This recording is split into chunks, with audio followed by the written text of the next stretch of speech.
What is going on, guys? Welcome back. Commentary for you. You know, the video on 2K5 from Tuesday went over so well, I figured, how can I not bring another one back for you guys?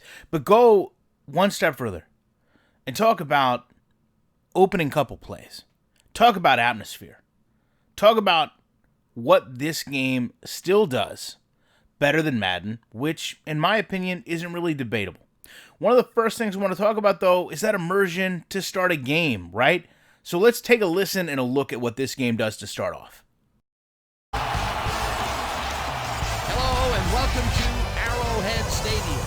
I'm Dan Stevens. With me, my colleague, Peter O'Keefe. Peter, this game features a big-time matchup between an elite wide receiver and a defensive back who's one of the best in the league. That's right, Dan, and you've got to figure they'll be seeing a lot of one another today. Watkins is a very gifted receiver. What really impresses me about this guy is his endurance. It enables him to maintain his high level of play without drop-off during the course of the game. Warming up across the field is another tremendous football player. Peterson Is ranked among the very best cornerbacks in the league today. You know, for a defender, he's got great hands. So if a pass strays too close, you know he can come up with an interception. Hold on, ladies and gentlemen. We've got a real dogfight in store for us. Well, all right, Peter, we'll keep our eye on them as the game progresses, but first, the coin toss. And I think it's kind of fitting that the coin toss really isn't in Madden anymore. And, you know, one thing that I took away from the last video was a lot of people talked about, you know, these are nice details, but they're just that. They're details. And people are going to skip over this stuff, and therefore it becomes less relevant in the conversation of today's games. And, you know, to that point, what we just saw, talking about a key highlight player on offense, on defense, going over some keys of the game. You know, I get that most people may, in time, skip over those things, but the reality is, if you put that type of passion, care, and commitment, if you create that type of quality in things that they know people would more than likely be skipping after time with the game, you know, that's only going to trickle down to every other aspect of the game. Now, if you're making things in the game that you feel like, hey, people aren't going to be interested in, then you're probably not going to put any care into it. And I think that's a big part of what gets EA where EA is now. They just don't seem to put in that care. Now, this is not even my gameplay. So a lot of people talk about, you know, where do you get plays? How do you get plays? How long do you play games? All these things. I can't control other people's gameplay. And certainly if 2K was still making a football game in this realm of simulation football, some things we could talk about, but let's just take a look at what happens on these first two plays. I mean, first of all, I mentioned this in the last video, I love the player emotion, the integration in terms of ESPN. It just looks great. And let's be fair, if they were going to be redoing this game, you know, these two linemen here kind of doing nothing, turning around, kind of strafing would need to be fixed. But I love this halfback logic where he basically comes off, goes to run in, stays into chip, goes out to run his block. It just looks really nice in terms of seeing interactions like this. And you like to see that. Now, you don't like to see a lineman get off a block and not run directly to the quarterback. I mean, he does eventually work his way outside in, but it just doesn't look all that great. However, defensively, you don't really know how these three players got trailing here, but I like that it's all respected. The ball comes in an arc where only the tight end can get it. Number 50 goes ahead, gets out on a decent angle, momentum and weight is respected. In the 45-yard line, this play is going to end because the safety is going to come down, and you're not really going to see a double hit tackle, but you're going to see momentum respected. Number 50 was holding him up. Number 22 comes down, hits him, and ends the play. Far too often, that very, very simple football concept is not respected in Madden, no matter what game mode you're on. Arcade, competitive, simulation, it seems like physics don't always make sense in the game. Now, the second play here just happens to be a run play. Now, this is going to also cause a defensive audible where they put one safety over the top. It's nice to see defenses react, and a lot of times it does happen in games to an audible, so you get at least the impression the game understands what's going on. This is also really good blocking and also just exquisite player movement. You know, player movement was one of the biggest things Madden talked about this year, but you see the celebration. Does it matter if you as the user select the first down or not? I mean, I don't think it's a big deal. When I see the players celebrate, when I see the coach clapping a clipboard, even though if today it would be a Surface tablet, it doesn't really matter to me. Like, I understand what's going on. But take a look. We talked about movement and momentum. Watch this juke. Watch this cutback. And also watch that fullback come up and peel back number 53 off this play. I mean, this is what you want to see in a football game. Like, that's X's and O's, literally. That's man on a man and then going and staying through a block. Now, it doesn't actually work on this second level. You can see this receiver can't quite get out to block this cornerback. And certainly, as the corner comes over to make this tackle, it would be nice to see that same follow-through that we just saw with number 22 on this tackle, but we're at the mercy of a video game. Sometimes the game is going to know when animations are completed, but just to show you, this game doesn't get it right all the time, but again, it's getting it right a lot of the time.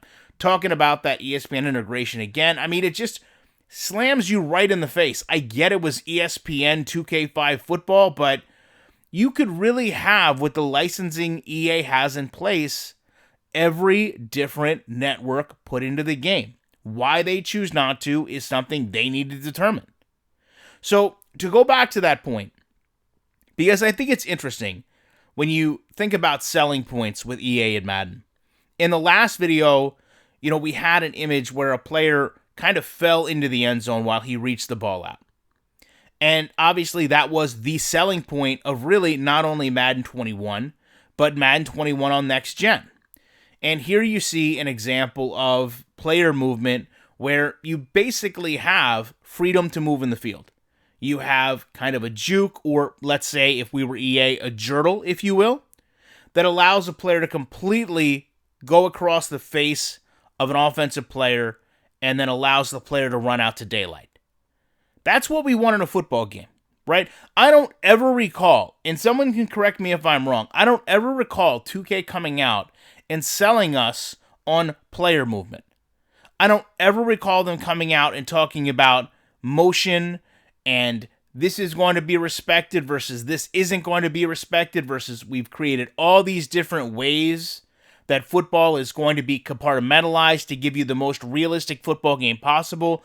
The reality was the game just worked, right? When you look at this, you can see it and it looks like football. When you have a smaller player cut back and a larger player not be able to keep up, hey, that's momentum. That's weight. That's speed. That's an elusive player versus a linebacker, right? We don't have to be told everything in a segment of, oh no, that's an ankle breaker X factor versus a stone ankle linebacker who can't actually make any movements because he has the Frankenstein ability, so his whole body is real stiff. It's a zombie linebacker, so he doesn't pursue real well. You don't have to make football in those so weirdly defined terms. Just give us players that play good, give us players that play average, and we'll figure out all the rest.